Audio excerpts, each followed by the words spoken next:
This is your daily devotional from the inspired Word of God. August 28th, to be like Jesus, an exhaustless source of instruction and delight. Job 38, verse 4 and 5. Where wast thou when I laid the foundations of the earth? Declare if thou hast understanding. Who hath laid the measures thereof, if thou knowest, or who hath stretched the line upon it? To Adam and Eve was committed the care of the garden, to dress it and to keep it. Though rich in all that the owner of the universe could supply, they were not to be idle. Useful occupation was appointed them as a blessing to strengthen the body, to expand the mind, and to develop the character. The book of nature, which spread its living lessons before them, afforded an exhaustless source of instruction and delight.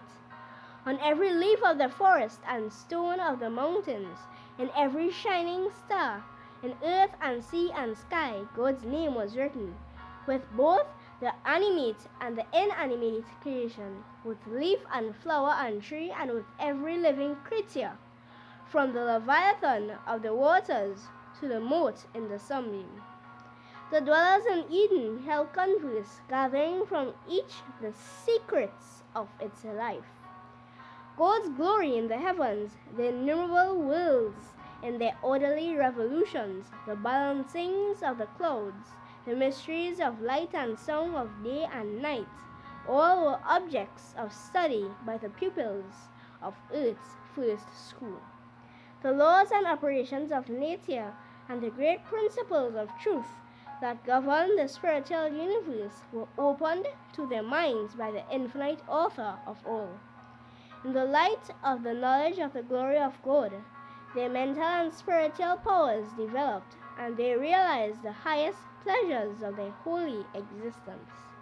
As it came from the Creator's hand, not only the Garden of Eden, but the whole earth was exceedingly beautiful. No taint of sin or shadow of death marred the fair creation. God's glory covered the heavens, and the earth was full of His praise. The Garden of Eden was a representation of what God desired the whole earth to become, and it was His purpose that, as the human family increased in numbers, they should establish other homes and schools like the one He had given.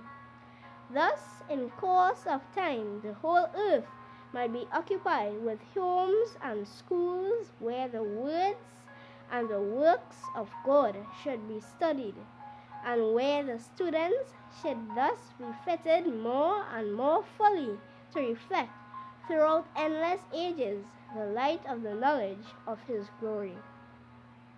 Maranatha, Jesus is coming soon.